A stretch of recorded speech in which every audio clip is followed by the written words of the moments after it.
Hi! నేను మీ Shyamala Shivakumar allrounder. ఈరోజు నా స్టైల్‌లో చేపల ఫ్రై చేసేసుకుందాం రండి. నీట్‌గా కడుక్కున్న చేపల్ని ఇలా పేపర్ మీద వేసేసుకొని కొంచెం ఆరబెట్టుకోవాలండి. వాటర్ అంతా పోయేంత వరకు పొడి పొడిగా కొంచెం నా స్టైల్ అనే కన్నా మా అమ్మ స్టైల్ అంటే బాగుంటుందేమో.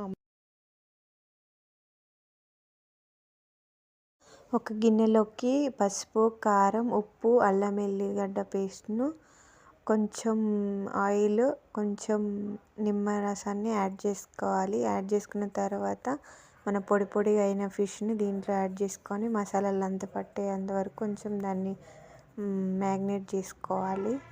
నేనైతే ఇవి పిల్లల కోసం చేస్తున్నానండి. కొంచెం చిటికెడంతా గరం మసాలా కూడా యాడ్ చేయండి. జీలకర్ర పౌడర్ కూడా ఉంటే కూడా యాడ్ చేయండి. ధనియా పౌడర్ కూడా చాలా బాగుంటుంది. మా ఇంట్లో ప్రస్తుతానికి అవి లేవు కాబట్టి నేను స్కిప్ చేశాను. మంచిగా ఫిష్‌కి పట్టేంతసేపు మసాలాలను కలపాలి. కలిపేసి ఒక 10 మినిట్స్ 20 మినిట్స్ అలా ఫ్రిడ్జ్లో పెట్టేసుకోండి. ముక్కకు మంచిగా పడుతుంది. నేనైతే ఇలానే చేస్తాను. మీరు ఎలా చేస్తారో నాకు కామెంట్ చేయండి. ఫ్రై అయితే చేస్తాను కానీ చేపల కర్రీ అయితే నాకు రాదండి. ఆ ప్రాసెస్ కూడా నాకు తెలియదు, నాకు రాదు. ఎప్పుడన్నా ఇంట్లో తినాలనిపిస్తే మా అత్తమ్మే చేస్తుంది. అక్కడికి వెళ్తే అమ్మ వాళ్ళు చేసి పెడుతుంది.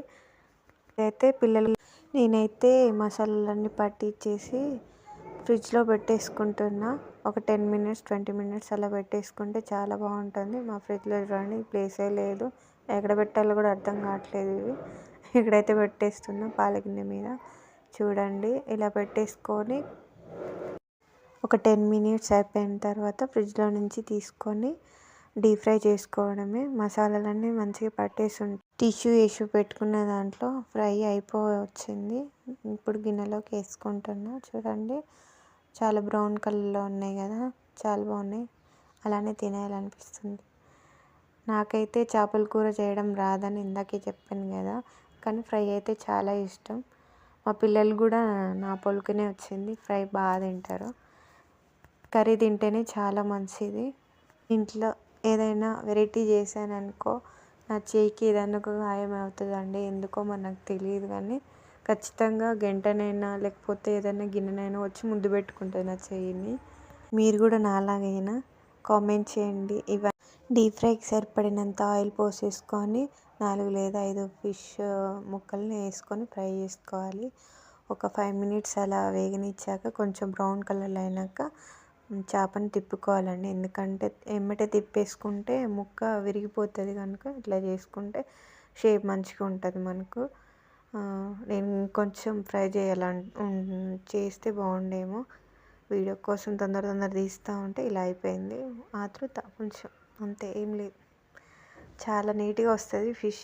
ట్రై చేయండి మీరు ఇలా. నేను ఆయిల్లో వేసే క్లిప్పు మిస్ అయిపోయింది. అది వీడియో చేశాను కానీ అది ఇట్లా డిలీట్ అయిపోయింది. చాలా నీట్గా వస్తాయండి. మీరు కూడా ఇలా ట్రై చేయండి. కొంచెమే ఆయిల్ వేసాను నేను. అది అంతగా ఆయిల్ వేసుకుంటే బాగుండదు అనేసి కొంచెం వేసాను. మళ్ళీ ఈ ఆయిల్ని మళ్ళీ యూజ్ చేసుకోలేము కదా, అందుకనేసి కొంచెం ఆయిల్ వేసా. డీప్ ఫ్రై అయిపోయాక ఇందులో